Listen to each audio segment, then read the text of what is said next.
नमस्कार, आदाब, सत श्री अकाल और अस्सलाम वालेकुम। मैं हूं मोहम्मद अहमद काज़मी, लेकर आया हूं आपका पसंदीदा कार्यक्रम नज़र दुनिया पर। इस कार्यक्रम में हम वो ख़बरें आप तक पहुंचाते हैं जो आपको दूसरे माध्यमों से नहीं मिलती और उन ख़बरों को देने की कोशिश करते हैं जिनका ताल्लुक़ किसी न किसी तरह से भारत से भी होता है। भारत एक बड़ा देश है जो विदेशों में होने वाली घटनाओं से उसका असर भारत पर ज़रूर पड़ता है। एक बड़ी खबर अमेरिका और ईरान के बीच मिडिल ईस्ट के मामलात पर राजनीतिक टकराव से आ रही है। अपने आप को सुपर पावर के तौर पर पहचानवाने की कोशिशें करने वाले अमेरिका को अब क्या क्या सुनना पड़ रहा है, ये उसके लिए बहुत मुश्किल का वक्त है। सऊदी अरब के तेल कारखानों पर यमन के हूथी के हमलों के बाद जिस तरह से न सिर्फ सऊदी अरब बल्कि अमेरिका की भी हालत कमज़ोर नज़र आ रही है, ऐसे में ईरान के राष्ट्रपति हसन रूहानी ने संयुक्त राष्ट्र महासभा में कहा है कि अमेरिका का इस इलाके में मौजूद रहने की कोई वजह नहीं है और इस इलाके में उसका स्वागत नहीं है और इसे यहाँ से छोड़ देना चाहिए। उन्होंने कहा कि खाड़ी की सुरक्षा केवल पड़ोसी मुल्क ही सुनिश्चित कर सकते हैं, ना कि बाहरी लोगों के ज़रिए सुरक्षा होगी। खबर में आगे बढ़ने से पहले आपसे गुजारिश है कि अगर आप YouTube पर देख रहे हैं तो सब्सक्राइब कर लें और अगर Facebook पर देख रहे हैं तो हमारा पेज फॉलो कर लें और लाइक करना ना भूलें ताकि आपको हमारी हर एक वीडियो की खबर सही वक्त पर मिल सके। हमारे कार्यक्रम को अपने व्हाट्सएप ग्रुप, फेसबुक, इंस्टाग्राम और ट्विटर अकाउंट पर भी ज़रूर शेयर कर लें ताकि दुनिया के हालात को ज़्यादा से ज़्यादा लोग सही तरीके से समझ सकें। ईरान के राष्ट्रपति हसन रूहानी ने ये बात ऐसे वक्त में कही है जबकि अमेरिका के ड्रोन न सिर्फ ईरान के ज़रिए बल्कि यमन के हूथियों ने भी गिराए हैं और उसके सबसे मजबूत मित्र समझे जाने वाले इजराइल के भी ड्रोन लेबनान, सीरिया और इराक में गिराए जा रहे हैं। अब से पहले अमेरिका ने खाड़ी की सुरक्षा के नाम पर ईरान के खिलाफ एक गठबंधन की नाकाम कोशिश की है। लगभग 5 दर्जन मुल्कों से अपील की गई थी, लेकिन उनमें से आधा दर्जन मुल्क भी अमेरिका के इत्तेहाद में आने के लिए राज़ी नहीं हुए।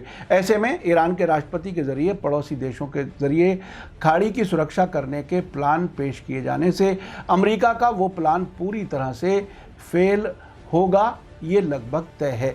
अब से पहले डोनाल्ड ट्रंप ने कहा था कि वो रूहानी के खाड़ी सुरक्षा प्लान को सुनने के लिए तैयार हैं। अब उन्हें ही बाहर निकालने को कहा जा रहा है। अमेरिका अब से पहले सपने में भी नहीं देख सकता था कि उसे खाड़ी से बाहर का रास्ता दिखाया जाएगा। इसके अलावा रूहानी ने अमेरिका के राष्ट्रपति डोनाल्ड ट्रंप से मिलने की संभावना से भी इनकार कर दिया है। अब से पहले ईरान कई बार कह चुका है कि जब तक अमेरिका न्यूक्लियर डील में वापस नहीं आता और जो पाबंदियां लगाई हैं वो ख़त्म नहीं करता, तब तक ट्रंप से नहीं मिला जा सकता। हसन रूहानी ने कहा कि क्षेत्र की सुरक्षा अमरीकी सैनिकों की मदाखलत से नहीं बल्कि उनके हथियारों और फौज के बाहर जाने से ही हो सकती है। रूहानी ने बुधवार को संयुक्त राष्ट्र महासभा के 74वें सम्मेलन के दौरान कहा कि मिडिल ईस्ट में शांति और सुरक्षा प्राप्त करने का अंतिम तरीका अंदर से डेमोक्रेसी और बाहर से कूटनीति है। उन्होंने कहा कि सुरक्षा को विदेशी सरकारों के जरिए खरीदा या प्रदान नहीं किया जा सकता। हमारे पड़ोसियों की शांति, सुरक्षा और स्वतंत्रता हमारी अपनी है। अमेरिका हमारा पड़ोसी नहीं है, ये ईरान है जो आपका पड़ोसी है। ये उन्होंने पड़ोस के अरब देशों से ख़ास तौर पर कहा है। हम आपस में एक दूसरे के पड़ोसी हैं, ना कि अमेरिका के पड़ोसी। उन्होंने इस इलाके में दखल देने के लिए अमेरिका की खुलकर आलोचना की। इससे पहले ईरान के राष्ट्रपति हसन रूहानी ने यूनाइटेड नेशन के महासचिव एंटोनियो गुटेरेस से मुलाकात के दौरान कहा था कि अमेरिकी अपराध पर यूएन की खामोशी इतिहास कभी नहीं भूलेगा। उन्होंने न्यूयॉर्क में होने वाली इस भेंट में ईरान के खिलाफ अमेरिका के आर्थिक आतंकवाद यानी इकोनॉमिक टेररिज्म के संबंध में यूएन की खामोशी की आलोचना करते हुए कहा कि ईरानी जनता अब से पहले की कठिनाइयों की तरह मौजूदा मुश्किलों से भी निपट लेगी, लेकिन ईरान के खिलाफ अमेरिकी अपराध और उस पर यूएन की खामोशी इतिहास हमेशा याद रखेगा। इस मुलाकात में हसन रूहानी ने इलाके के अस्थिर यानी अनस्टेबल हालात का जिक्र करते हुए कहा कि आज फ़िलिस्तीन के हालात बहुत ही सख्त हैं और ज़ायोनी फ़ौज यानी इजरायली सेना आए दिन फ़िलिस्तीन, सीरिया, लेबनान और इराक़ पर हमले करती है, जिस पर संयुक्त राष्ट्र संघ कुछ नहीं कहता। उन्होंने संयुक्त राष्ट्र संघ के सहयोग से सीरिया संकट और यमन के संबंध में होने वाली प्रगति का जिक्र किया और इस संगठन के साथ सहयोग जारी रखने में ईरान की तैयारी पर भी बल दिया। इलाके को सुरक्षित बनाने में संयुक्त राष्ट्र संघ के साथ सहयोग के लिए होर्मुज शांति योजना को भी बहुत अहम बताया। इस मुलाकात में एंटोनियो गुटेरेस ने सीरिया में संविधान कमेटी यानी कॉन्स्टिट्यूशन कमेटी के गठन के लिए यूएन के विशेष प्रतिनिधि गियर पीडरसन के साथ साथ आस्ताना वार्ता प्रोसेस में ईरान के सहयोग की सराहना करते हुए कहा कि यमन के मामले में भी अच्छी प्रगति हुई है। ये पहली बार है कि यमन के बारे में प्रोग्रेस की बात कही गई है। ऐसा लगता है कि आरामको पर हुए हमलों के बाद सऊदी अरब अब यमन के साथ बातचीत करके जंग ख़त्म करने का मन बना रहा है। अभी आने वाले दिनों में ये देखना बहुत अहम होगा कि यमन जंग का क्या रुख रहता है। अभी आरामको के हमलों के बाद में अब तक की खबर यह है कि 150 हवाई हमले सऊदी अरब ने यमन के ऊपर किए हैं, जहां 4.5 साल से वो बॉम्बिंग कर रहा है और चारों तरफ से उसको घेरा हुआ है ताकि उसको खाने का सामान और दवाएं तक ना पहुंच सकें।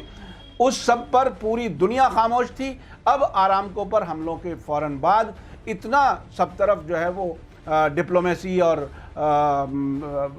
हूथियों के ख़िलाफ़ माहौल बनाने की बात कही जा रही है, लेकिन पूरी दुनिया 4.5 साल से खामोश थी। हूथियों का कहना यह है कि हमें हक़ है, हम अपने देश की रक्षा के लिए जो हम पर हमला कर रहा है उसके ख़िलाफ़ हम हमले करें। उन्होंने ये भी कहा है कि अगर सऊदी अरब की तरफ से हमले बंद ना हुए तो और बड़े हमले भी हो सकते हैं। उधर ईरान के रेवोल्यूशनरी गार्ड्स के मुखिया जनरल सलामी ने अमेरिका और सऊदी अरब की तरफ से आरामको पर हमले में ईरान पर आरोप लगाए जाने पर रिएक्शन देते हुए कहा है कि हम जब मारते हैं तो बता देते हैं। जो बात उन्होंने आगे कही है वो बहुत अहम है। उन्होंने कहा है कि हमारी ताकत और इज्जत आशूरा की देन है। जो लोग नहीं जानते उन्हें मैं बता दूं कि आशूरा उस दिन को कहते हैं जब 10 मुहर्रम सन 61 हिजरी यानी 680 ईस्वी साल में उस वक्त के बादशाह यजीद से टकराकर इस्लाम के पैगंबर मोहम्मद साहब के नवासे यानी नाती इमाम हुसैन ने अपने 72 साथियों के साथ शहादत दी थी। शिया मुसलमान मुहर्रम की याद बहुत ज़ोरदार अंदाज में मनाते हैं। ईरान के कमांडर ने इमाम हुसैन की शहादत से ताकत और इज्जत मिलने की बात कही है। क्रांति संरक्षक बल IRGC के कमांडर जनरल सलामी ने बुधवार को अपने एक भाषण में कहा कि हमारी आज जो ताकत और इज्जत, आज़ादी, शांति और सुरक्षा है वो आशूरा जंग की देन है। जनरल सलामी ने कहा कि हमारी रक्षा का सिलसिला 40 साल पहले शुरू हुआ था जो अब तक जारी है और 8 वर्षीय इराक ईरान जंग हमारे रक्षा प्रोसेस का एक हिस्सा था।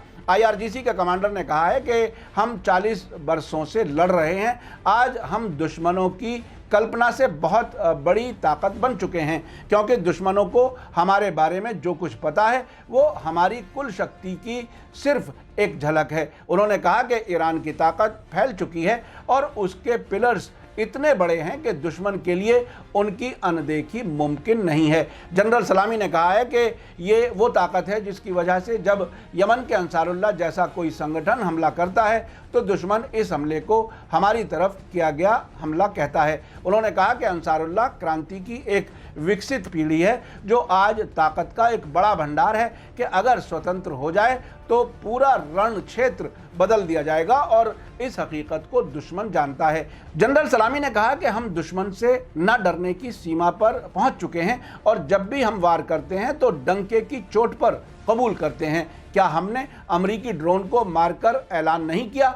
उन्होंने कहा कि अब खतरे हमारी सीमा से आगे हैं। अब दुश्मनों को इस्लामी जगत की शक्ति को पहले की तरह नहीं समझना चाहिए, सब कुछ बदल गया है। उन्होंने कहा कि हमें इस बात का फ़ख्र है कि इलाके में हर ज़ोरदार हमले के पीछे दुश्मन को हमारा हाथ नज़र आता है।